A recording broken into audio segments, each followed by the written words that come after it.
Nous sommes à l'aéroport de Conakry. Derrière moi, l'hélicoptère qui va nous amener sur les champs de mines. On va aller voir la bauxite. Comment c'est exploité ici? Qu'est-ce qui fait que l'on soit si riche et qu'en plus on ne puisse pas en profiter? Qui vole cette bauxite? Dans quelles circonstances? Comment c'est contrôlé? Qui fait quoi en réalité? Nous vous invitons à aller voir ça et puis on en parle au cours de ce voyage qui va être un voyage exploratif. Suivez-moi. Commençons notre visite par le plus connu de tous ces minerais. Celui qui colle le plus à la Guinée. Celui dont on parle le plus. La bauxite.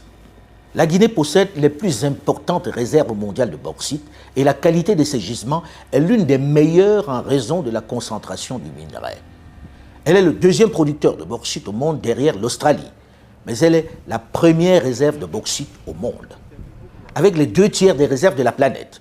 Autant dire que c'est Bauxite Land. Mais à quoi sert la bauxite en réalité? Elle revêt une importance capitale pour la planète, pour l'industrie mondiale, puisqu'elle sert à fabriquer l'aluminium qui rentre dans quasiment tous nos objets et ustensiles du quotidien. Les casseroles, les couverts, les poêles, les emballages de médicaments, les pots de certains yaourts, les barquettes alimentaires, les canettes et même dans la construction des véhicules. Et la liste n'est pas exhaustive. C'est dire si la demande pour toutes ces industries est importante et en forte augmentation. C'est en cela que la Guinée revêt une importance capitale, un attrait certain pour la planète entière, puisqu'elle possède les plus importantes réserves mondiales de bauxite. Ces réserves sont estimées à plus de 40 milliards de tonnes, localisées essentiellement dans la région de Bokeh, vers laquelle nous nous dirigeons. Une région dans laquelle les firmes chinoises se sont fortement implantées. Après seulement 40 minutes de vol d'hélicoptère, nous assistons donc à cette réalité criarde, à ce scandale. Des pipelines qui drainent les minerais bruts creusés directement sur les bateaux. Pas de centre de triage, pas de zone de contrôle. Les minerais creusés sont directement versés sur les bateaux à quai. Pas de tri. Une fois les bateaux remplis, ils peuvent partir en toute tranquillité. Et c'est une fois arrivé en Chine que la firme déclare ce qu'elle a extrait, les quantités et la qualité. Cette pratique dure depuis des années. Et à ceux qui se sont offusqués de ce process, notamment les autorités de la transition, les firmes ont encore une fois utilisé les arguments scientifiques pour expliquer leurs mesures, la technique. On se base sur le principe d'Archimède, le tirant d'eau. Comme tout modèle, c'est le modèle des températures constantes, pression constante, tout ça. Il faut améliorer ça. On ne peut pas savoir pour sûr quelle est la quantité de minerais qui part dans notre pays en se basant que sur ce tirant d'eau. C'est dit, et par un spécialiste, par le nouveau directeur des mines de la Guinée. Et on ne peut pas savoir ce qui a été extrait. Le principe du tirant d'eau est encore une escroquerie bien vendue aux ignorants. En gros, ils font ce qu'ils veulent à la barbe des autorités qui très souvent sont complices. Je dois avouer que c'est l'une des premières incongruités que le président Mamadi Doumbouya et son directeur de cabinet, Djiba Diakité, m'ont mentionné lorsque je suis venu le voir en septembre 2021. Le président m'a dit que nous défendions un régime qui, avec certaines firmes, suçait à ciel ouvert chaque jour le sang des Guinéens. C'est ce qui a poussé ma curiosité pour que je vienne voir cette pratique de près. Une fois qu'on a assisté à ce braquage à ciel ouvert, on s'est dit qu'on a tout vu. Erreur. L'année dernière, d'après les chiffres de 2021, la Guinée a exporté à peu près 88 millions de tonnes, métriques tonnes. Principalement, près de 90% ont été drainés en Chine. Voilà les chiffres. En gros, les entreprises chinoises ont dit à la Guinée, voilà ce qui vous revient. Et on s'y fie. Pendant qu'avec ces revenus, ils s'enrichissent et développent leur pays, regardez à quoi la ville d'où part l'essentiel de la bauxite du monde ressemble. Ici, dans un énorme nuage de poussière, on extrait des dizaines de millions de tonnes de bauxite. Pour le seul premier trimestre 2020, qui n'était pas réduisant, qui se faisait dans un chaos indescriptible, les quantités déclarées et extraites malgré les vols dans cette région de Bokeh représentaient environ 3 millions de dollars. Pas un centre hospitalier, pas une université, pas un centre de formation. Et ne vous y trompez pas, l'essentiel des jeunes ici, dans la région de Bokeh, ont une autre activité. Ils ne sont pas dans la mine, non.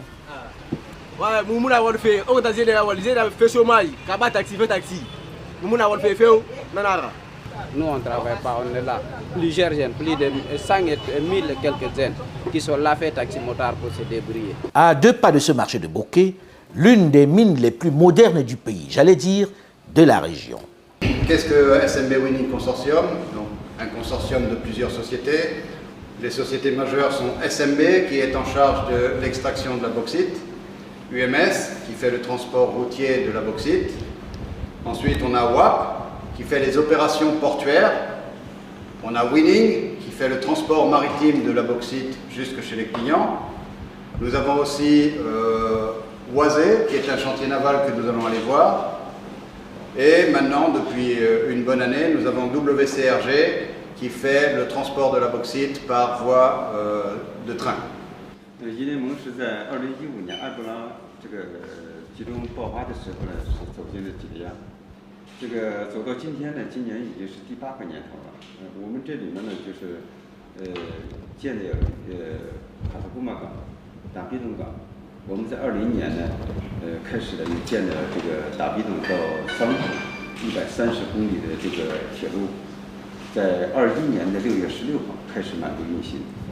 Cette mine est une véritable ville, avec toute la modernité. Son aérodrome privé, ses trains, son chemin de fer très privé, ses nombreux camions de transport qui traversent dans un nuage de poussière la ville de Bokeh à longueur de journée. Son chantier naval qui entretient, en plus de ses propres navires, d'autres bateaux dans la sous-région. Son port d'où elle embarque directement sa production de bauxite. Et ici aussi, on utilise les mêmes techniques pour déclarer ce que l'on a extrait du sous-sol. On met tout directement dans le bateau. C'est une fois en Chine qu'ils annonceront ce qu'ils ont extrait.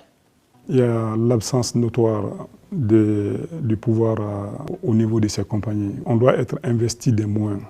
Et quand on laisse les compagnies à elles-mêmes, elles font ce qu'elles veulent, elles font du n'importe quoi. Elles maximisent le profit sans contrainte. Pour moi, il s'agit d'une notion bien connue en règle mathématique, en règle de business. Il faut de l'optimisation sous contrainte. Et les contraintes viennent de l'État. Que les sociétés optimisent leurs profits, c'est normal. Que l'État aussi met des contraintes, c'est aussi normal. C'est seulement en mettant ces deux choses l'une en face de l'autre qu'on arrive à avoir un bien-être social, un bien-être collectif. C'est vrai que ces entreprises ont fait ce qu'elles veulent sur le terrain pendant toutes ces années. Ici, en apparence, tout va très bien. On a même intégré les Guinéens qui occupent quelques fonctions importantes. Les engins sont également conduits par des chauffeurs guinéens. Tout a l'air parfait. Les employés sur place s'abstiennent de dire ce qu'ils pensent. Ils n'osent pas dénoncer ouvertement une chose dont ils parlent tous en cachette, le droit du travail. Ils ne veulent pas risquer de perdre leur emploi. Mais à moins de 3 km de là, les anciens ouvriers sont plus généreux en confidence. SMB Transport Wapo Winning à Dapilo. Mais allez là, on est en chantour.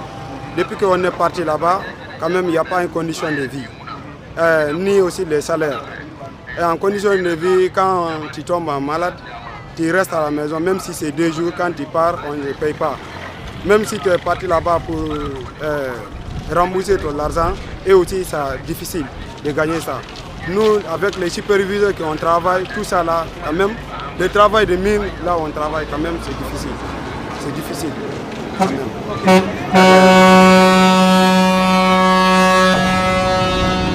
J'ai été licencié parce que j'ai réclamé mon droit et la société m'a licencié. De 2017 jusqu'à 2020, on avait des syndicats qui étaient en place, mais parmi leurs mandats, il y avait beaucoup de problèmes qui se passaient au niveau des travailleurs et que tu ne peux pas réclamer. Une fois que tu réclames ton droit, la société te met à la porte. Ah bon? Oui. Et donc vous avez mis la porte comme ça sans rien vous demander? Sans rien, oui, bien sûr que oui. On nous a licenciés, presque quand on réclame notre droit, ils vont te mettre en porte. Quand on te travaille, tu n'as même pas de contrat de travail, tu n'as même pas assuré de la condition de vie. Si cette complainte était celle d'une ou 2 personnes avec lesquelles nous avons fixé un rendez-vous, on pourrait penser qu'ils sont peut-être les rares mécontents ou les aigris de la mine. Mais nous avons été pris d'assaut sur le marché par les jeunes qui avaient tous une expérience négative de leur passage dans la superstructure. En vrai, où est l'État dans cette vaste entreprise? De quels moyens dispose-t-il pour veiller sur les droits et les intérêts des travailleurs guinéens?